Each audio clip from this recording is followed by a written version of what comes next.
Hello everyone. Last ক্লাসে আমরা AC to DC converter এর শেষ করছিলাম। তো আমি বলছিলাম তোমাদের যদি কোনো প্রবলেম থাকে তাহলে আমাকে জানাও। তোমরা যেহেতু জানাও নাই, তাহলে আমি আজকে ইনভার্টার স্টার্ট করব। ইনভার্টার হচ্ছে ডিসি টু এসি কনভার্টার।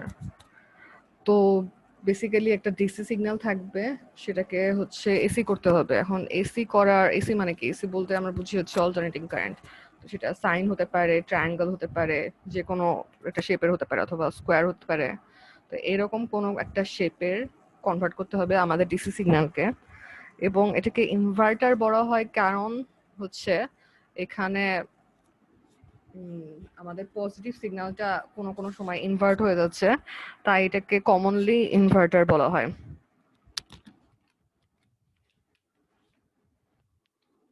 ওকে, তো ইনভার্টার, এটা হচ্ছে ইনভার্টার যে ডিসি থেকে এসিতে কনভার্ট করবে।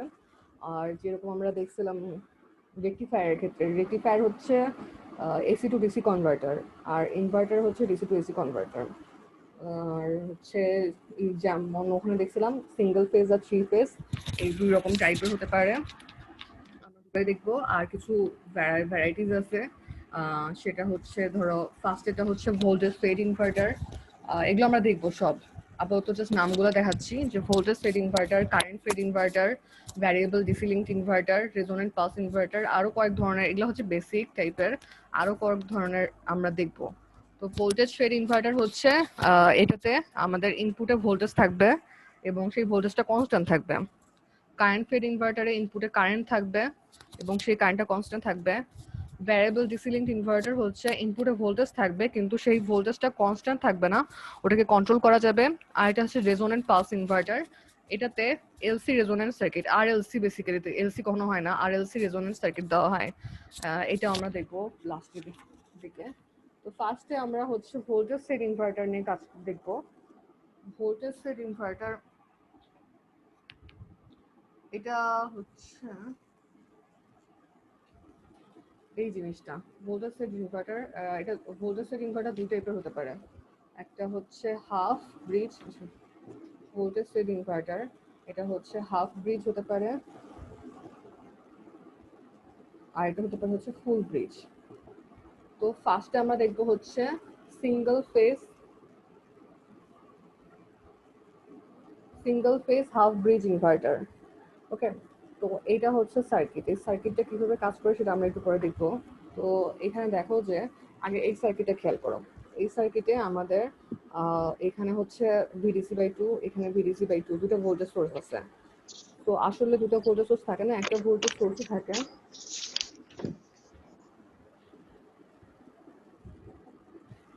একটা ভোল্টেজ সোর্সে থাকে, সেটাকে আমরা কোনো ভাবে ট্রান্সফর্ম করে দুটো ভোল্টেজ সোর্স বানাই। তো এখানে দেখতে পাচ্ছ যে মনে করো যে দুটো ভোল্টেজ সোর্স আছে, আর হচ্ছে এখানে দুইটা আইজিবিটি আছে। আইজিবিটি বা বিজেটি বা এসিআর, যে কোনো একটা সুইচ দিলেই হয়। আইজিবিটি আছে এবং তার সাথে হচ্ছে দুইটা রিভার্স বায়াসে ডায়োড আছে। তো মেইন সার্কিটে আমাদের জাস্ট এই দুইটা আইজিবিটি সুইচকে কনসিডার করতে হবে এবং পরে আমরা এই ডায়োডগুলোর কাজ দেখব। আপাতত আমরা এই দুটো যে সুইচ আছে এই সুইচগুলোর উপর কনসেন্ট্রেট করবো। আর যেটা বলতেছিলাম যে দুটো ভোল্টেজ সোর্স কিভাবে ক্রিয়েট হয়, আমাদের ইনপুটে একটাই ভোল্টেজ সোর্স থাকে। সেই একটা ভোল্টেজ সোর্সকে ক্যাপাসিটারের মাধ্যমে কিভাবে যদি কানেক্ট করি, তাহলে এখানে দুটো ক্যাপাসিটারের ভ্যালু যদি সমান হয় তাহলে কি হবে, ভোল্টেজটা ক্যাপাসিটারের মধ্যে ইকুয়ালি ডিস্ট্রিবিউট হয়ে যাবে। তো এর এক ক্রসে অর্ধেক আসবে, এর এক ক্রসে অর্ধেক আসবে। তো আলটিমেটলি এটা আর এটা বেসিক্যালি সেম জিনিস দাঁড়ায়। তো এই পার্টটুকু আমাদের তাহলে আসবে। সো পরীক্ষায় যে কোনো একটা আঁকালেই হবে। ওকে, এখন আমাদের দেখতে হবে যে সার্কিটে কিভাবে কাজ করে। তো সার্কিটে এখনো তো আমরা বৈশিষ্ট্যগুলো দেখি নাই, বাট বৈশিষ্ট্য যখন আর দেখবো তখন বুঝবো যে Q1 আর Q4 এরা হচ্ছে অল্টারনেট করে। যখন আমাদের Q1 অন থাকবে তখন Q4 অফ থাকবে, Q4 অন থাকলে Q1 অন থাকবে। ফার্স্টে ধরে নেই যে আমাদের Q1 অন। Q1 যদি অন হয় তাহলে সার্কিটে এরকম হবে। আমাদের হচ্ছে এইখান থেকে আসো, এটা হচ্ছে জাস্ট বোঝানোর জন্য যে কিভাবে অর্ধেক ভোল্টেজ ক্রিয়েট হলো। এই সার্কিটে দেখো যে আমাদের Q1 অন, Q4 অফ। তাহলে আমাদের এইখান দিয়ে এই পর্যন্ত একটা হচ্ছে পাথ ক্রিয়েট হবে। আর লোডটা দেখো, এটা হচ্ছে আমাদের লোড কিন্তু মাঝখানে, এই পয়েন্ট আর এই পয়েন্টের মাঝখানে। তো এইভাবে এই জিনিসটা শর্ট সার্কিট হয়ে যাবে। আর বলছি যে ডায়োডের আপাতত কাজ নাই, ডায়োড চিন্তা করতে হবে না। এর নিচে Q4 হচ্ছে অন, এখানে Q4 থাকার কথা ছিল, সরি এটা অফ হয়ে আছে। আর হচ্ছে Q4 এর সাথে এখানে যে রিভার্স বায়াসের ডায়োড ছিল, সেই ডায়োডের এখানে প্লাস ভোল্টেজ আছে, আর এখানে মাইনাস, এখানে প্লাস ভোল্টেজ, এখানে মাইনাস ভোল্টেজ। আর যেহেতু এটা হচ্ছে উল্টো দিকে, তাই প্লাস থাকার কারণে এটা রিভার্স বায়াস হয়ে যাবে। সিমিলারলি আমাদের এখানে যে ডায়োডটা আছে তারও হচ্ছে রিভার্স কি বলে ক্যাথোডে পজিটিভ ভোল্টেজ থাকার কারণে এটাও রিভার্স বায়াস হয়ে যাবে। তো বেসিক্যালি আমাদের দুটো ডায়োড অফ থাকবে এবং যে Q4 ছিল সেটাও অফ থাকবে। তো আমাদের এই সার্কিটটা পাবো। আর এই সার্কিটে যদি KVL অ্যাপ্লাই করি তাহলে দেখা যাচ্ছে যে ভি আউটপুট হচ্ছে VDC/2। আশা করি এটা বুঝছো। এটা হচ্ছে যখন Q1 অন। তো সিমিলারলি যখন আমাদের Q4 অন হবে তখন কি হবে দেখো। Q4 অন হলে আমাদের উপরের পাশে উপরে হচ্ছে Q1 অফ হয়ে যাবে।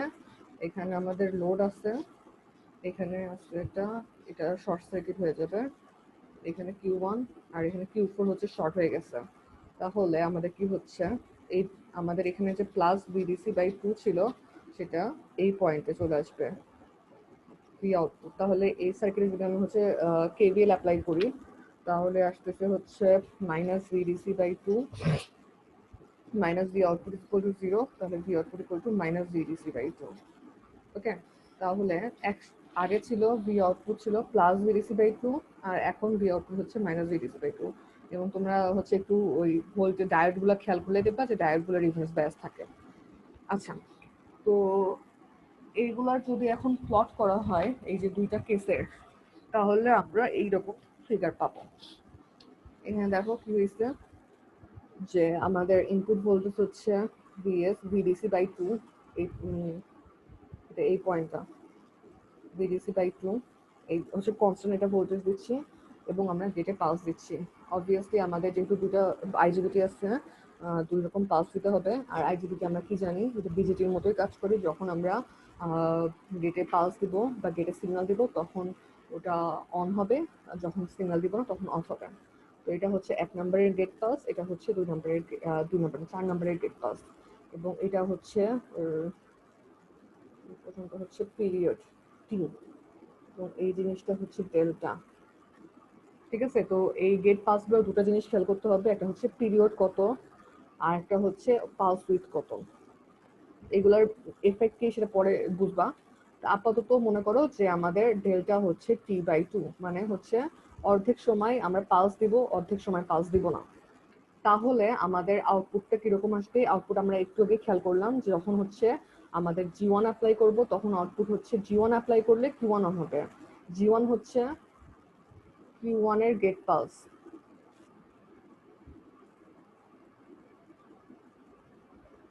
আর G4 হচ্ছে Q4 এর গেট পালস।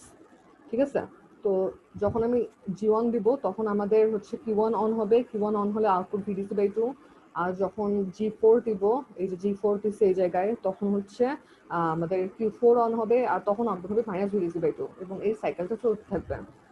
তো এইভাবে অল্টারনেট করে আমাদের কি হলো, আমাদের নর্মাল ডিসি ভোল্টেজকে আমরা একটা এসি সিগন্যালে কনভার্ট করলাম। এটা যদিও সাইনোসয়েডাল না, কিন্তু এটাকে যদি আমরা ফুরিয়ার অ্যানালিসিস করি তাহলে একটা ফান্ডামেন্টাল কম্পোনেন্ট পাবো। এবং আমরা যদি ফিল্টার ইউজ করি তাহলে এখান থেকে আমরা সুন্দর সাইন ওয়েভ পেতে পারবো। তো এখানে একটা জিনিস খেয়াল করো যে আমি এই জায়গায় একটা গ্যাপ রাখছি।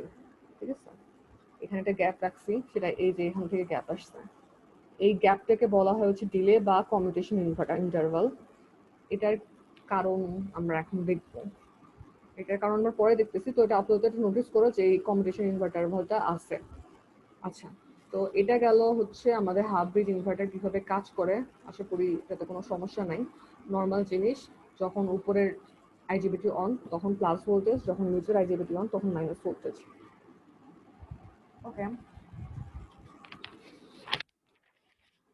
এটাতে আমাদের কিছু ব্যাপার খেয়াল করতে হবে ওই কমিউটেশন ইন্টারভালের মতো।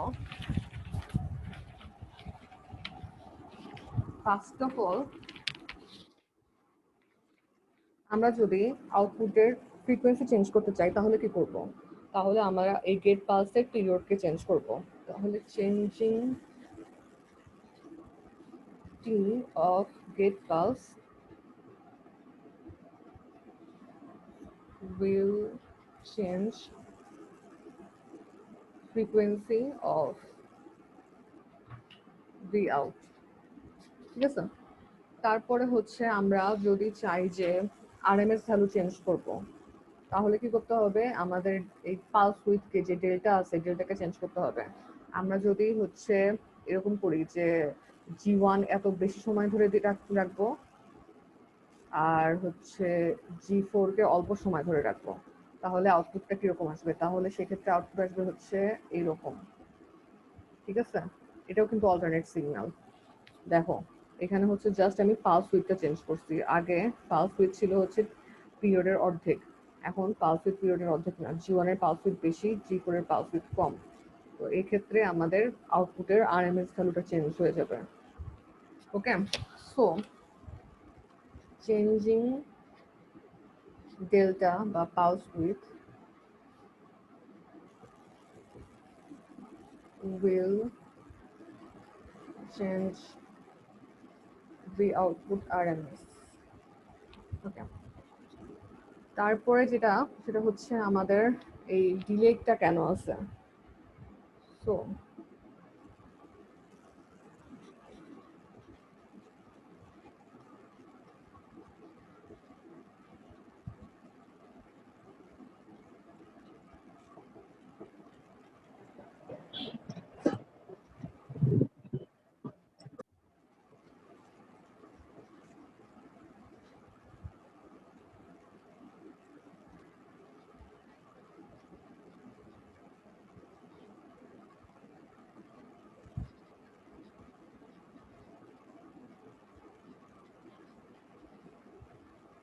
আচ্ছা দেখো, মনে করো যদি ডিলে নাই, ঠিক আছে, এদের মধ্যে কোনো ডিলে নাই, তাহলে আমাদের G1 আর G4 এর মধ্যে ওভারল্যাপ হতে পারে, কারণ এরা তো হচ্ছে ফিজিক্যাল সিগন্যাল। ফিজিক্যাল সিগন্যালকে কখনোই এই সময় এ অফ হবে আর এই সময় হচ্ছে এ অন হবে এরকম করা যায় না।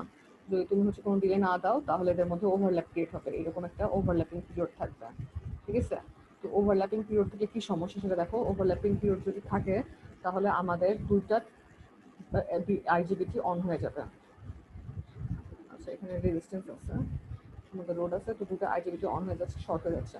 তো সেক্ষেত্রে আমাদের এই লোড যেটা, এর মধ্যে তো কোনো কারেন্ট ফ্লো করবে না, কারণ কি কারেন্টের ধর্ম হচ্ছে শর্ট সার্কিটের মধ্যে দিয়ে যাবে। তো বেসিক্যালি আমাদের এই পুরো সার্কিটে কারেন্ট ফ্লো করবে, এবং যেহেতু এদের মধ্যে দিয়ে এরা যেহেতু শর্ট সার্কিট, এদের মধ্যে হিউজ কারেন্ট ফ্লো করবে, আর হিউজ কারেন্ট ফ্লো করলে কি হবে, আমাদের এই আইজিবিটি নষ্ট হয়ে যাবে, ঠিক আছে। তো overlapping may happen, and this overlapping which will turn on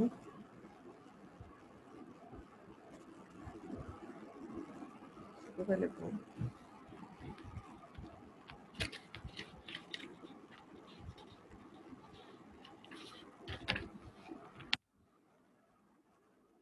Okay.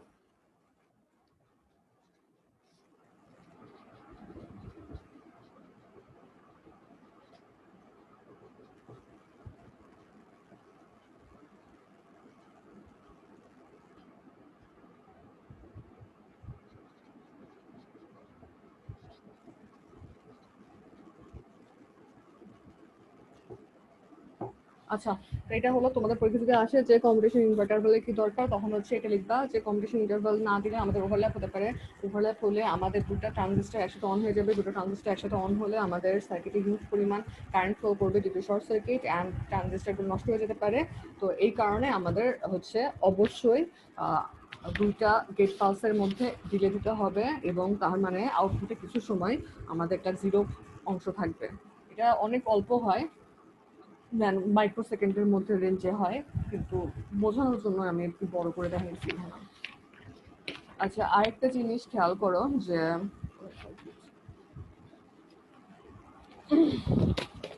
আমরা এখানে একটা গেট পাস দিচ্ছি আর এখানে একটা গেট পাস দিচ্ছি। গেট পাস কিভাবে দেয়, এটা হচ্ছে ভুলে গেছি, এটা কি লিখলা, এটা হচ্ছে গেট, ড্রেন, সোর্স, তাই না। তো হচ্ছে গেট আর সোর্সের মধ্যে আমরা গেট পালসটা দিব। তো এখানে আরেকটা বিজেটি, সরি আইজিবিটি আছে, এখানে আরেকটা গেট পালস দিতে হবে। তো আমাদের এই গেট পাসটা হবে, এটা হচ্ছে G1 হবে হচ্ছে এখান এর আর এর মধ্যে, আর হচ্ছে G4 হবে হচ্ছে এই পয়েন্ট আর এই পয়েন্টের মধ্যে। এখন দেখো যে G1 কি, G1 যখন দিব তখন যদি আমরা গেট পাস একটা সিগন্যালের পজিটিভ থাকে নেগেটিভ থাকে, তো সেই সিগন্যালের নেগেটিভটা যদি হচ্ছে গ্রাউন্ড হয়, G1 এর নেগেটিভটাকে যদি আমি হচ্ছে এখানে কানেক্ট করি, তাহলে আমার এই পয়েন্টের ভোল্টেজ কি জিরো হয়ে যাবে না? তো এই পয়েন্টের ভোল্টেজ জিরো হয়ে যাওয়ার কারণে আমাদের এখানে যে আউটপুট ভোল্টেজটা থাকবে সেই আউটপুট ভোল্টেজ আলটিমেটলি জিরো হয়ে যাবে। তো যেটা বলতে যাচ্ছে যে যদি আমাদের গেট পাস যেখান থেকে ক্রিয়েট করতেছি সেটা একটা সার্কিট আছে, সেই সার্কিটের গ্রাউন্ডকে যদি আমি আমাদের সোর্সের সাথে কানেক্ট করি তাহলে আমাদের আউটপুট ভোল্টেজটা জিরো হয়ে যাবে। তো এটা দূর করতে হবে। এটা দূর করার উপায় কি? এটা দূর করার উপায় হচ্ছে গেট পাস গুলোকে G1 and G4 must be isolated. তোমরা ল্যাবে অপ্টোকাপলার দেখছো কিনা জানি না, এই অপ্টোকাপলার মাধ্যমে এই আইসোলেশনটা করা হয়। আইসোলেশন মানে কি, তোমার কাছে দুইটা আলাদা সার্কিট থাকবে, দুইটা আলাদা সার্কিটের গ্রাউন্ড আলাদা হবে। অ্যাজ এ রেজাল্ট তুমি হচ্ছে যদি এখানে যে কোনো একটা সিগন্যাল অ্যাপ্লাই করো সেই সিগন্যালের গ্রাউন্ডটা আমাদের এখানে জিরো ভোল্টেজ নিয়ে আসবে না। তো এই জন্য হচ্ছে আমাদের আইসোলেশন ইউজ করতে হবে। আইসোলেশনের জন্য হচ্ছে অপ্টোকাপলার, তারপরে হচ্ছে ক্যাপাসিটর, ট্রান্সফরমার ইউজ করা যায়। ট্রান্সফরমার তো জানো যে এই পাশ থাকে আর এই পাশ থাকে, তো এই দুই পাশের গ্রাউন্ড আলাদা হয়। তো এটা একটা আইসোলেশনের উপায়, অপ্টোকাপলার একটা আইসোলেশনের উপায়। আর হচ্ছে আরেকটা হচ্ছে ক্যাপাসিটর ইউজ করে করা যায়। এগুলো তোমার কিভাবে করে লাগবে না, জাস্ট হচ্ছে আইসোলেশন কেন করতে হবে এটার যে আর কি সেই সার্কিটে প্রবলেম হতে পারে। ওকে ওকে তারপরে আমাদের দেখতে হবে যে ডায়োডগুলোর কি দরকার। ফিডব্যাক ডায়োড,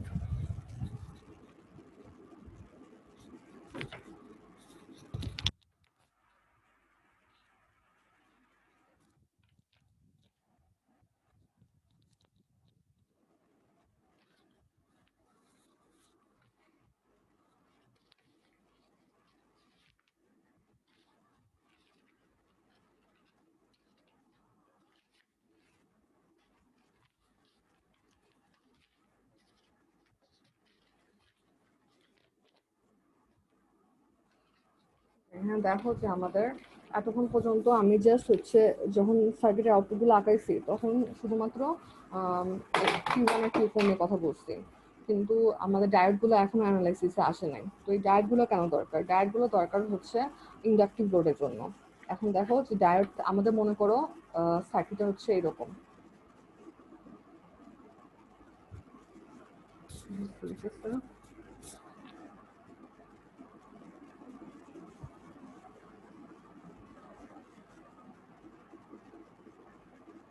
আচ্ছা মাঝখানে হচ্ছে আমাদের একটা অনেক বড় একটা ইন্ডাক্টর আছে, ঠিক আছে, রেজিস্ট্যান্সের জায়গায় ইন্ডাক্টর আছে, তো এটা হচ্ছে বেসিক্যালি একটা ইন্ডাকটিভ লোড। সো এক্ষেত্রে আমাদের কি হবে,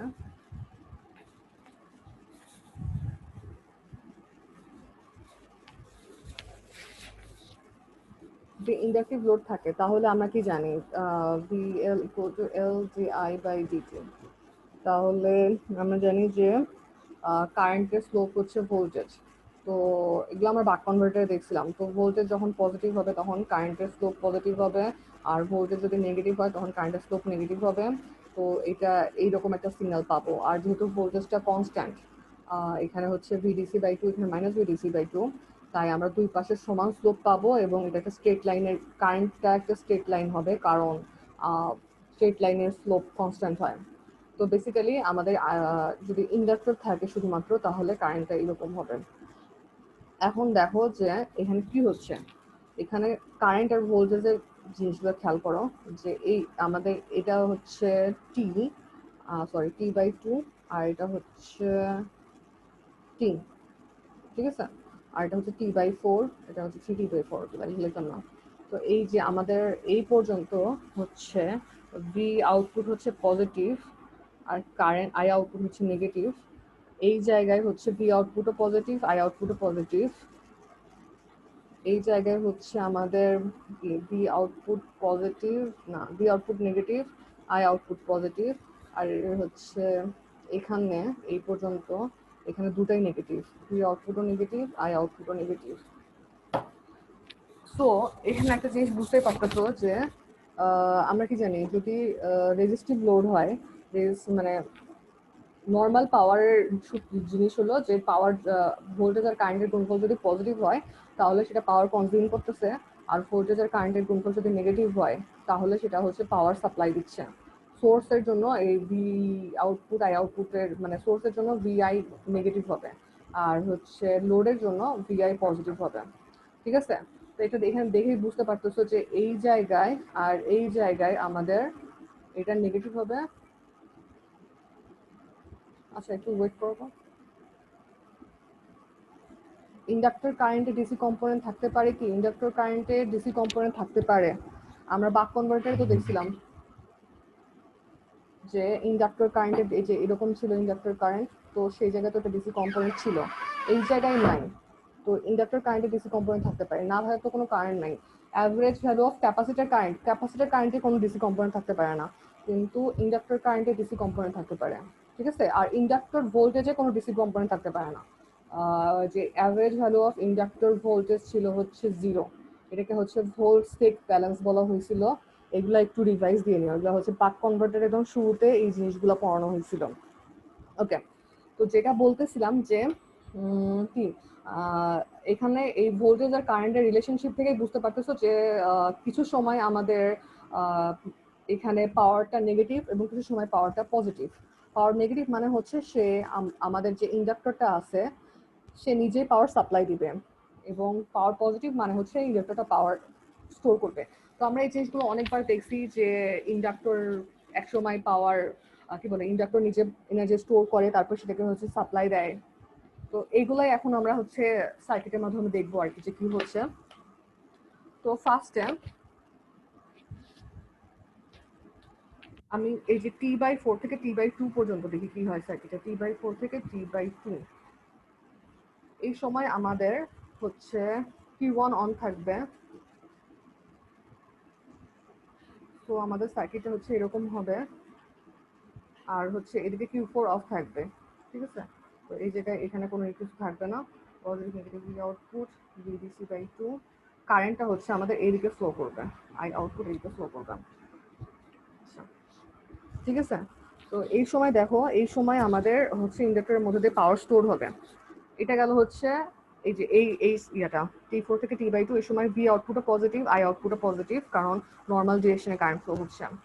তারপরে দেখো হচ্ছে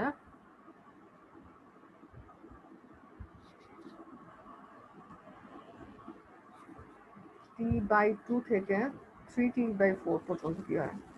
ওকে, এই সময় আমাদের Q1 অন ছিল, এটা Q1 অফ হয়ে যাবে। ঠিক আছে, Q1 অফ হয়ে যাবে এবং এখানে তার মানে হচ্ছে অফ, এবং Q4 অন হওয়ার কথা, তো Q4 অন হবে।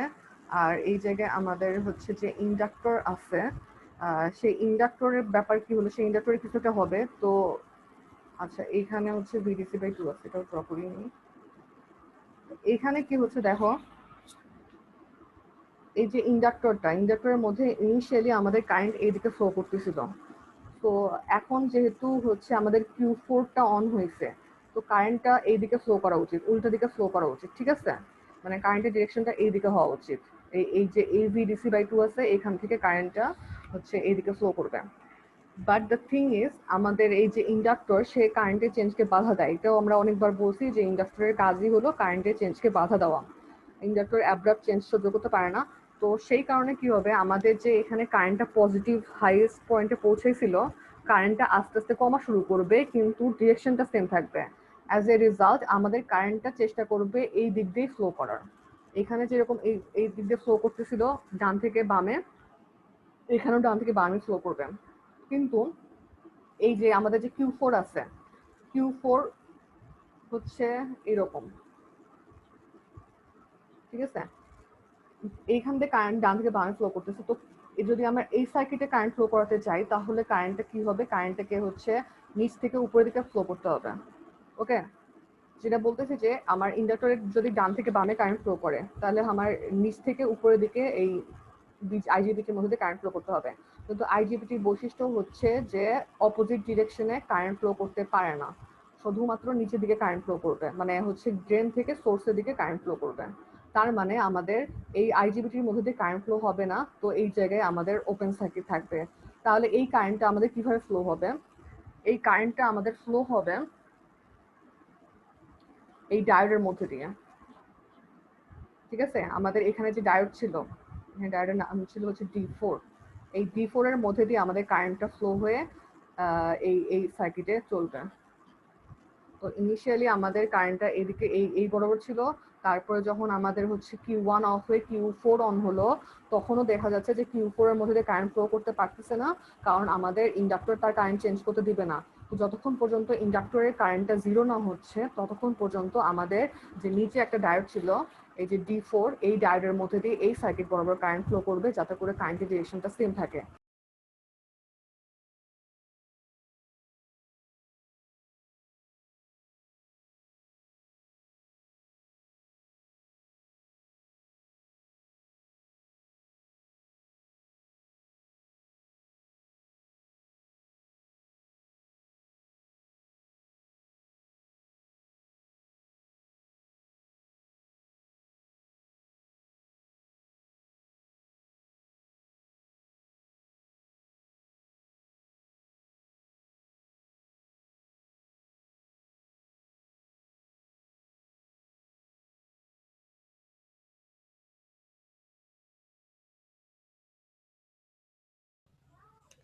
ম্যাম শোনা যাইতেছে না?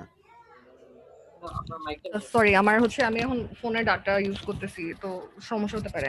আচ্ছা, যেটা বলতেছিলাম যে ইন্ডাক্টরের মধ্যে দিয়ে আমাদের এদিকে কারেন্ট ফ্লো করতেছিল, এবং যখন আমাদের Q4 অন হবে, Q4 এর মধ্যে দিয়ে কারেন্ট ফ্লো করতে পারবে না, সো বেসিক্যালি Q4 অন হবে না, এবং আমাদের ডায়োড 4 এর মধ্যে দিয়ে কারেন্টটা এদিক দিয়ে ফ্লো করবে।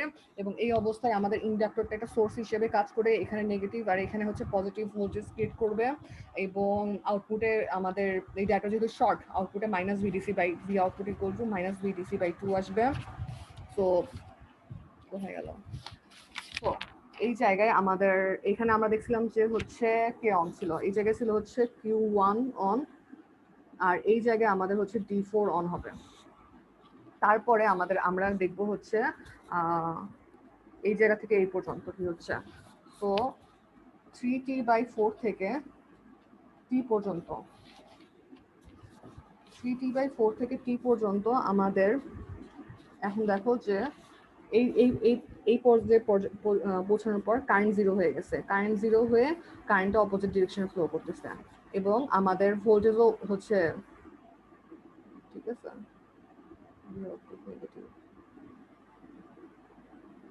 এই পর্যন্ত,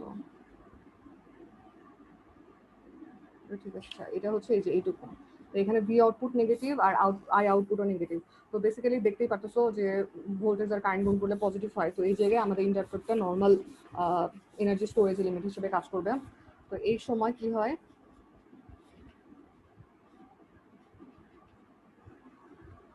আমাদের যে Q4 ছিল সেটা আলটিমেটলি, যেহেতু আমাদের কি এখানে কারেন্ট নেগেটিভ দেখাচ্ছে, কারেন্ট নেগেটিভ দেখানোর মানে হচ্ছে কারেন্টটা এই দিকে ফ্লো করবে, উল্টো দিকে ফ্লো করবে, এবং আমাদের এক্ষেত্রে আমাদের এর সাথে যে ডায়োডটা, এই ডায়োডটা অফ হয়ে যাবে, এই ডায়োডটা ক্লোজ হয়ে যাবে, এবং নর্মালি Q4 যেটা অন হওয়ার কথা ছিল আগে, সেটার মধ্যে দিয়ে আলটিমেটলি কারেন্ট ফ্লো করা স্টার্ট করবে, এবং সার্কিটটা বেসিক্যালি এরকম হবে। তাহলে এখানে হচ্ছে পজিটিভ নেগেটিভ VDC/2 আসবে, আর কারেন্টটা এদিকে ফ্লো করবে। ঠিক আছে, তো এইখানে হচ্ছে আমাদের এই ডায়োডটা যে, আর এই ক্ষেত্রে আমাদের এই ডায়োডের কোনো রকম ভূমিকা থাকবে না। তো এই পর্যায়ে পৌঁছানোর পর, হ্যাঁ, Q1D4, এই পর্যায়ে আবার Q4 অন হবে, আর তারপরে আমাদের দেখতে হবে যে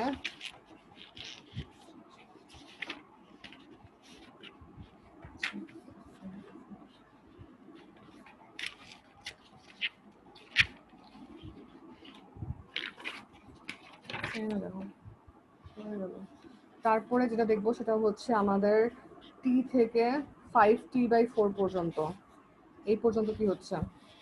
সো আমাদের ইন্ডাক্টরের মধ্যে দিয়ে কারেন্টটা হচ্ছে বাম থেকে ডানে ফ্লো করতেছে, কিন্তু আমাদের এই যে Q4 ছিল সে অফ হয়ে গেছে, এই জায়গা থেকে এই জায়গা, অথবা এই জায়গা থেকে এই জায়গা, ঠিক আছে, 0 থেকে, অথবা 0 থেকে T/4 পর্যন্ত।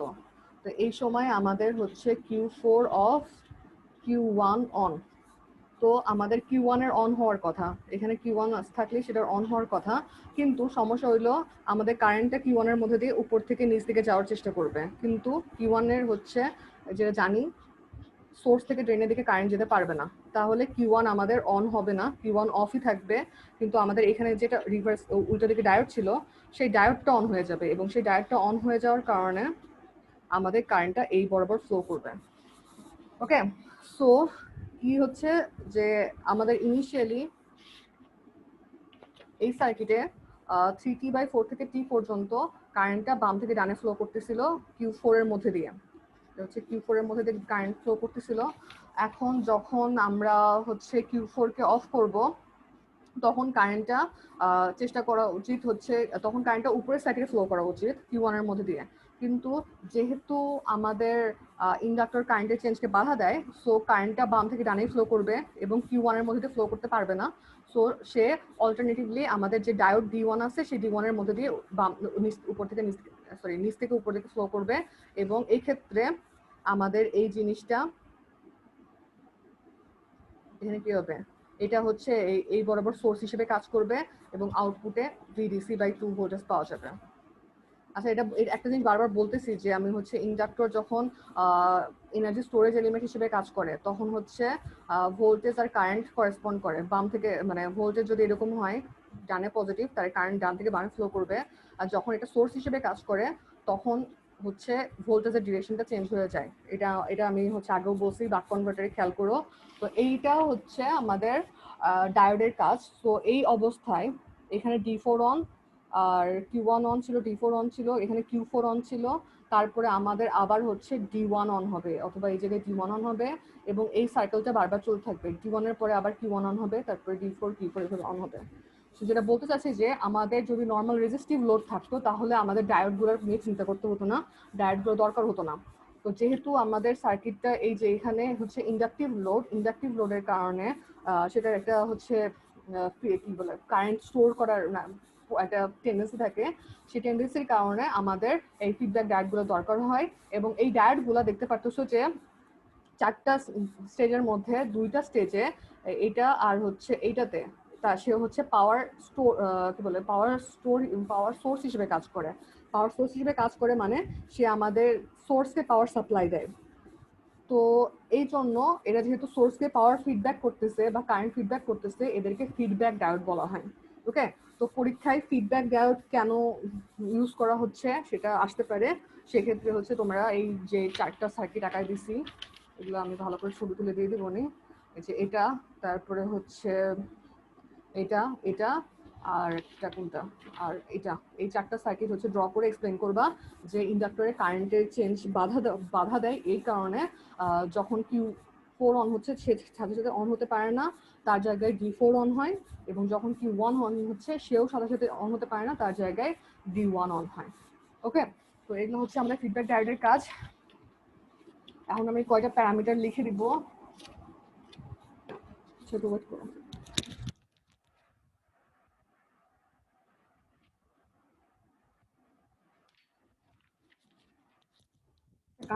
ক্লাস আমি তাতে শেষ করবো, এই ইয়াগুলা তোমাদের বইয়ে আছে, আমি তো ছবিগুলো দিয়ে দিব, তো জাস্ট আপাতত নোট করো এগুলো কি। ফার্স্ট আমাদের এই যে ইনভার্টারটা পড়লাম, তার কয়েকটা প্যারামিটার আমাদের একটু পরে মানে নেক্সট ক্লাসে আমরা বের করবো আর কি। তো সেটার মধ্যে ফার্স্টে হচ্ছে হারমোনিক ফ্যাক্টর আছে, যেটা দেখো যে আমাদের আগেও বলছি আমাদের ওয়েবশেটটা হচ্ছে আউটপুট ওয়েবশেটের স্কোয়ার সিগন্যাল, আর আমরা কি জানি যে কোনো স্কোয়ার সিগন্যাল থেকে আমরা হচ্ছে ফুরিয়ার অ্যানালাইসিস করে সাইনোসয়েড পাবো। তো আমাদের ফুরিয়ার অ্যানালাইসিস করতে হবে, এবং ফুরিয়ার অ্যানালাইসিস করার পর আমাদের এই প্যারামিটারগুলো বের করতে হবে।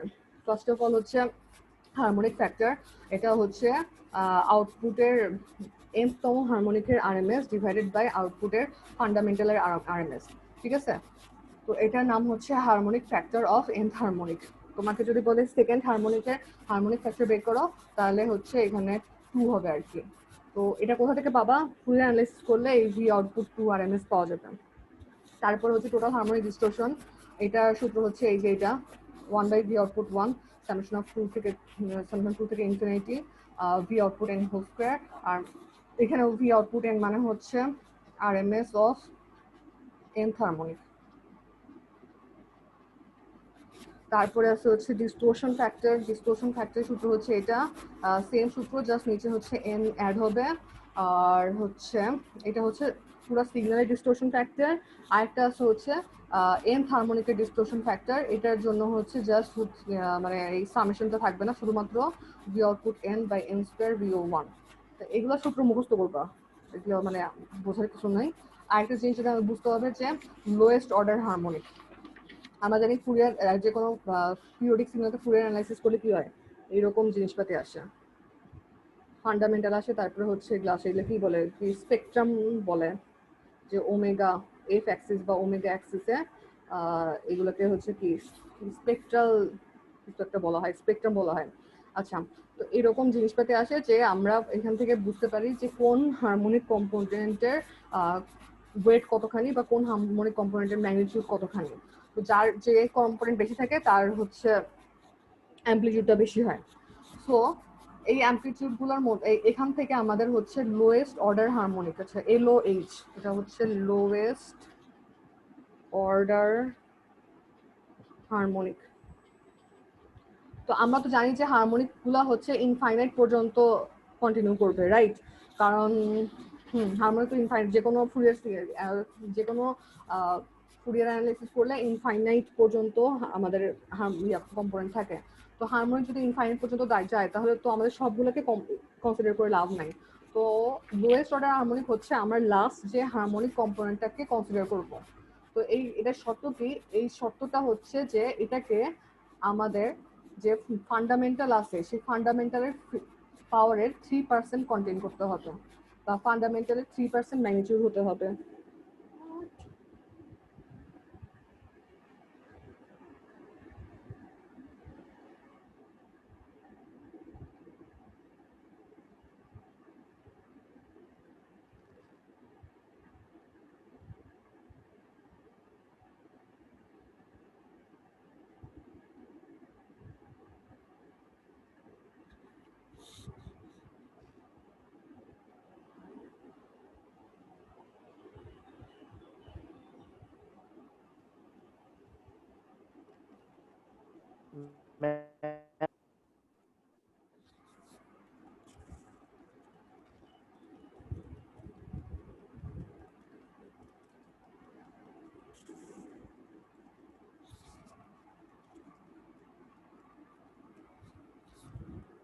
আচ্ছা, দেখা যাচ্ছে আমার নেট হয়ে আটকে গেছিল, জানি না কতদূর শুনছো। তো যেটা বলতেছিলাম যে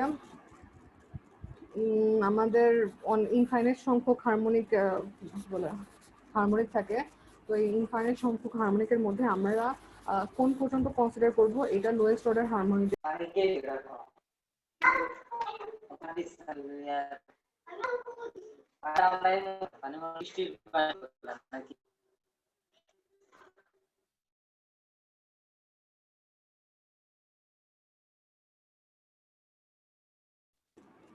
আচ্ছা, শুনতে পারতেছো কিনা জানি না, এটা লাস্ট জিনিস, এটা পরে আমি শেষ করতেছি। এই সংজ্ঞাটা লিখে নিও, সংজ্ঞা ডেফিনেশনটা, এটা তোমাদের বইয়ে আছে।